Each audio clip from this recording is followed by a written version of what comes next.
Assalamu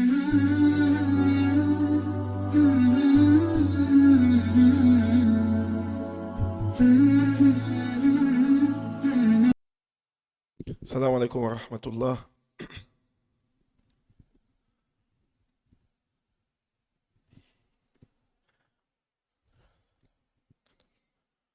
Nahmadu nusalli ala Rasulil Karim amma ba'd.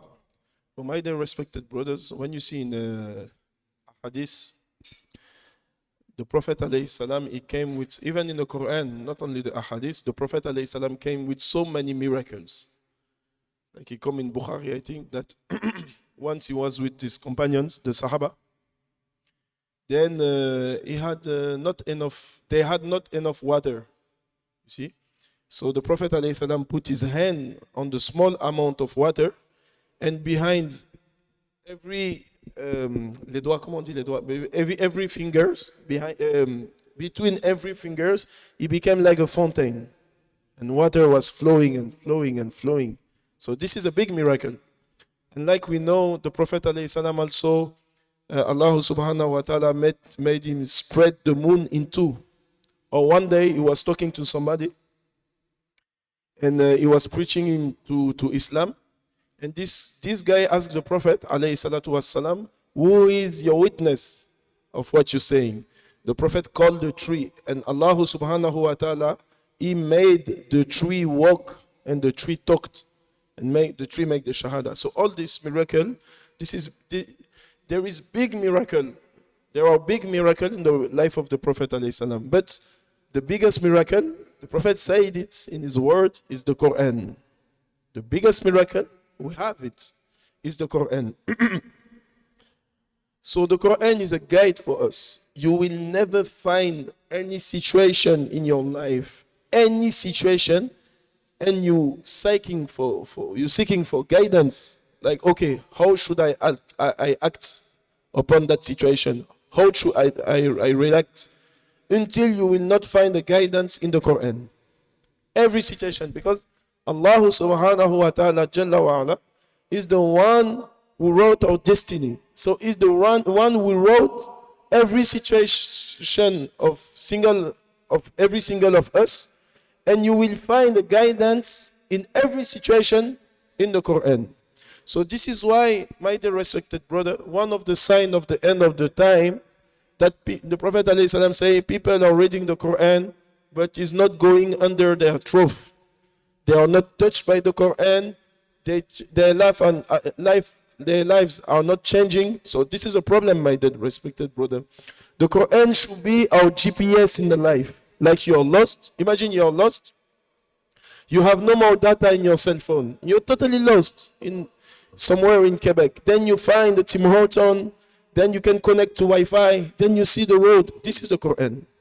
You see, we suppose to go towards Quran to seek guidance. Okay, Allah, I'm going through this difficult time. How should I react? How should I act? I'm going. Ceux qui me filment, je vais prendre des droits d'auteur. Hein? Ceux qui me filment, je vais leur prendre des droits d'auteur. So how should I react? You know, the scholars, they say, listen with the heart. This is better than having in a camera, you know. So you have a guidance in every aspect in your life in the Quran. My dear respected brother, imagine the Prophet ﷺ was so perfect in his behavior. وَإِنَّكَ لَعَلَى خُلُقٍ عَظِيمٍ. They used to call him Sadiqul Amin. Sadiqul Iman, the truthful, and Amin, you can trust him. They used to call him like this. But Allah say to him, if you don't follow this book, you don't seek guidance in this book, you're going to be misguided. So what about us? Sometimes we're going through situation, but we don't read the Quran. And this is why Ali radiallahu anhu say, لا خير في قراءة لا تدبر فيها. There is no good when you read the Quran and you don't meditate on why Allah is saying that? Why I'm reading that now? What is the lesson that I got to take from that? There is no good. Today we make so much effort on tajweed, mashallah. This is good. This is good. But we don't make effort on practicing, you see. And the aim of Quran is to practice. So the one who seek guidance to the Quran, he's gonna find like something to comfort him, something to take out pain and huzn, sadness from his heart. You know, when you see you're going through difficulties and you're reading how much the believer they went through difficulties, how much the Prophet they suffer, and Allah is saying, be patient as long and you worship me, as long and you're not doing haram, you're staying on my path, everything gonna be all right. I'm just testing you. How much that can comfort somebody in his life? How much, my dear? So this is the aim of the Quran. It's our GPS, and not only our GPS. The Quran help you to see the reality of the things. The reality. For example, at the time of Qarun was a big billionaire at the time of Musa alayhi salam. He used to have so much money, and he used to spend, and he used to show himself, and everybody's like, wow, Qarun is so successful. Qarun, oh, mashallah. But the people who were stuck to their book, that was the Torah at that time, they say, no, he's not going on the right path. This guy is going to have big problems because the way he's spending his money, Allah subhanahu wa ta'ala doesn't like this.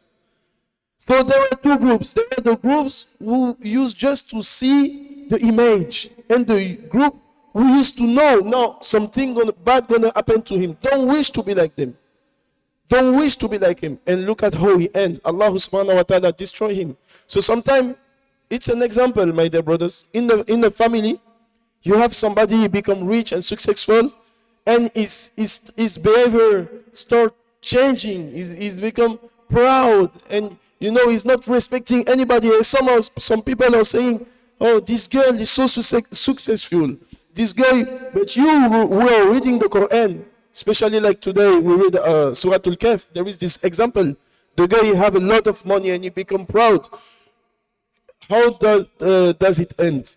Allah subhanahu wa ta'ala destroy him. So you are reading the Quran, you say to people, you don't know, this guy gonna have a bad end if it doesn't change.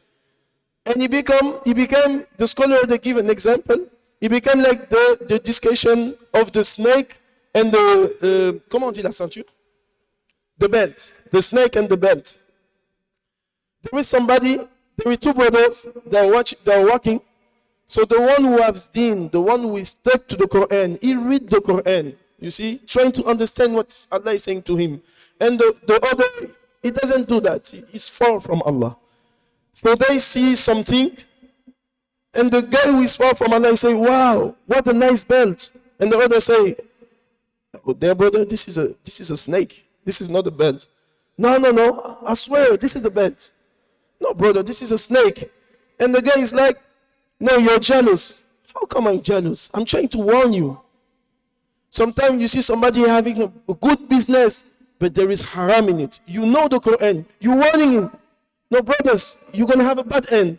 Oh, no, you're just jealous. And the guy he get bite by the snake, and khalas. So the Quran show you the reality of what is happening in the world. Wallahi al-azim.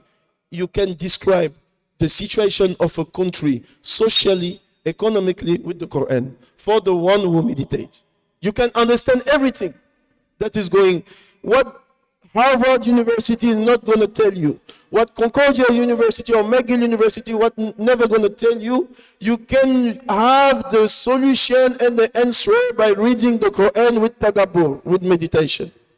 So when everybody is like, oh no, this is nice, this is a good situation, you're warning people. Like, there is a lot of difficulties on Muslim countries today, a lot of difficulties. But the scholars, what do you think? The scholars that used to read the Quran, they used to say to warn the Muslim, if you don't change, you're going to be colonized. If you don't change, they're going to take your health, they're going to take your houses, they're going to take your rights. Because why? They know what's happened between Allah and people in the past. They're reading the Quran. And people are like, no, nothing. Look at, the Muslim was so high before. The Khalifa was so high. They used to have so much wealth, the Muslims, so much power. But they used to indulge in so much sins, so much dunya. And the scholars used to warn them, Allah going to change the situation. These Western people that you're neglecting, that you're seeing like they can do nothing, they're going to take power on you if you don't change, because they are watching with the Quran. So what I'm saying, everybody that is reading the Quran, you're going to find a solution for, you're going to find a guidance for everything, my dear respected brother. And by this book, we could know who is Allah. If we didn't have the Quran, how are we going to know who is Allah? Of course, without the Quran, you can understand that there is one God. But to understand who is that God, lam yalid, wa lam yulad, wa lam yakul lahu kufuwan ahad. That what is his power? He has no beginning. So this is the Quran. So my dear respected brothers, so this is what we have to change our lives with the Quran. Really, we got to seek guidance. Sometimes you're gonna be in in conflict with somebody. Sometimes you're gonna be in conflict with your wife. How many times that happened? At house there is a conflict which you have. There is argument, but you open the Quran, you read. Allah is saying that about the wife. If you forgive and forget, inna Allah yuhibbul muhsinin. Allah loves those who are muhsinin. Yani, they are doing good. And you have find the guidance. Okay, now I should forgive and forget. How many times with your brothers you have problems and you see this ayah? You have problems with your family and you see the situation of Yusuf alayhi salam, how he forgive his brothers. So my dear brothers, we should all make intention that we're going to try all the situation in my life are going to try to act upon the Quran. And the Quran, Allah give you the example of 25 prophets. 25 prophets. So if you act upon the Quran, you're going to be acting like the prophets. So what a beautiful character you're going to have in your family, in your work. What a beautiful character you're going to have. What Yusuf, look at Yusuf alayhi salam, his beautiful character in jail. All the jail was touched by his behavior, my dear respected brothers. And especially in the month of Ramadan, the Prophet alayhi salam, he used to be so generous during Ramadan. So we ask also the brothers. So this masjid is the house of Allah, and this masjid is not running by allowance for the government, from the government or stuff like this. No, it's those brothers who give sadaqah, that there is a lot of things to take care, like the water, like electricity, like they are building an elevator. So like you know, my dear respected brother, the one who is bakhil, is miserless, he can never get closer to Allah. This is impossible. It's possible. Allah is not saying to give everything, of course, but le juste milieu. So if brother can contribute, and everything that you're giving with the niyyah that is for Allah. There is some people you're going to give that you want to place in the first saf, and you have no reward. No, with the niyyah, I'm giving that for Allah. For sure, Allah going to multiply this sadaqah. It's going to be back in your life. For sure. And how many reward of the sadaqah? Nabi alayhi salam said, the anger, la colère, c'est anger, no? Anger or anger. Anger of Allah is finished, sorry for my English, with sadaqahs. So we ask the brothers, inshallah.